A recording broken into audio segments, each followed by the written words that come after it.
Aujourd'hui, petit tuto sur les avant-bras, comme je vous avais promis. Pourquoi je vais endurcir mes avant-bras? Tout d'abord, c'est la première ligne de défense pour ma tête. En plus de ça, ça peut être des armes redoutables.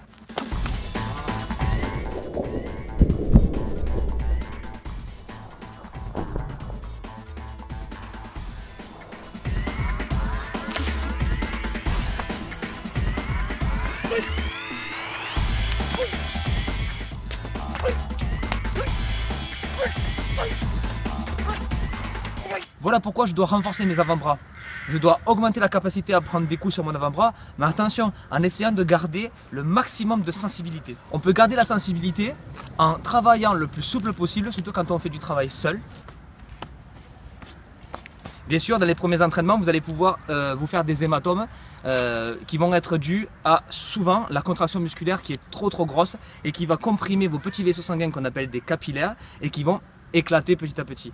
D'accord? Donc pensez à travailler vraiment souple et à bien respirer pendant l'exercice. On a l'habitude dans les clubs de Kung Fu de dire qu'avec un partenaire, un renforcement, c'est beaucoup plus facile. C'est vrai qu'au début, vous allez trouver ça plus facile, mais vous allez être tributaire de l'engagement de votre partenaire.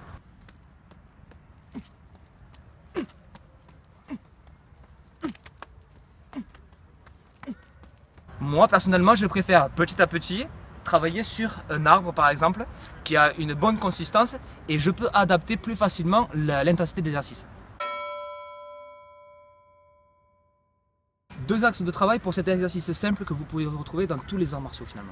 Premier axe de travail, ça va être la souplesse parce que finalement dans mes arts martiaux j'ai envie d'être rapide, incisif, donc qu'est-ce que je vais faire? Je vais travailler vraiment en souplesse, détendre mes muscles, essayer de travailler avec tout mon corps et respirer profondément.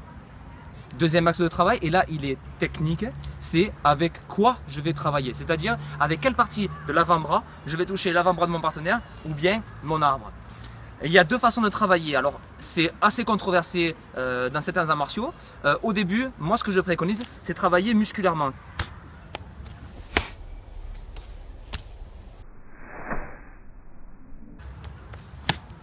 C'est-à-dire que je vais avoir un contact avec mes muscles de l'avant-bras, mes muscles antérieurs de l'avant-bras et mes muscles postérieurs de l'avant-bras.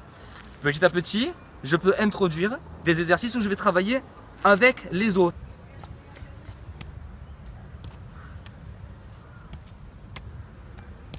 Les os de l'avant-bras, il faut savoir pourquoi on peut endurcir les os de l'avant-bras, parce qu'ils ont un processus d'ostéogenèse et d'ostéolyse qui va lui permettre de finalement augmenter sa densité petit à petit. C'est un travail long, mais vous êtes assez courageux pour ça. On peut travailler avec la douleur, on peut l'accepter, mais attention bien sûr, quand vous travaillez par exemple au niveau osseux, de ne pas travailler sur la première portion de l'avant-bras.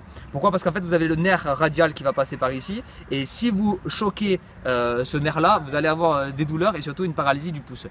Toujours pareil dans la même zone, mais quand vous travaillez musculaire, vous avez tous les muscles des fléchisseurs des doigts qui vont se terminer par les tendons ici. Donc faites attention, quand vous choquez ici, vous allez pouvoir vraiment vous faire des douleurs assez aiguës.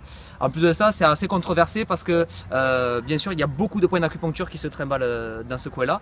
Donc faites attention à vous bien sûr et travaillez en progression. Maintenant, 4 conseils d'entraînement pour pouvoir vous améliorer dans cet exercice. D'abord, travailler souple, ça ne veut pas dire forcément travailler léger, d'accord? Je peux travailler avec toute la structure de mon corps, avec le maximum d'énergie possible. Ça va être un mouvement qui va être très énergique et très puissant, mais toujours souple, avec le minimum de contraction musculaire. Deuxièmement, bien sûr, on est dans les arts martiaux, la régularité, ça paye. Une fois par semaine, ça peut suffire au départ pour vraiment avoir un rendu vraiment physique. 3. C'est un conseil qui, si vous êtes dans un club, va être plus facile à appliquer, mais ne négligez pas les exercices sensoriels. Avec cet exercice, si vous travaillez comme des sourds, forcément au bout d'un moment, vous allez perdre de la sensation et de la sensibilité au niveau des avant-bras. Moi j'utilise le Twishu. Le Twishu, alors non pas de Tai Chi mais plutôt un Twishu libre, d'accord, pour travailler sur ma sensation, et je travaille toujours sur la sensation des avant-bras, de mes mains et de mon corps entier en travaillant structuré. Et le quatrième et dernier conseil, c'est pratiquer des combats. Bien sûr, vous allez me dire c'est évident parce qu'on fait des arts martiaux. Mais attention, il ne faut pas négliger les combats sans protection au niveau des avant-bras et des tibias. Pourquoi? pour le renforcement, d'accord, mais aussi pour garder cette sensation, la sensation d'avoir mon partenaire, de toucher mon partenaire et de pouvoir manipuler les choses, faire des arts martiaux, d'accord? Pensez à ça. Merci d'avoir regardé cette vidéo.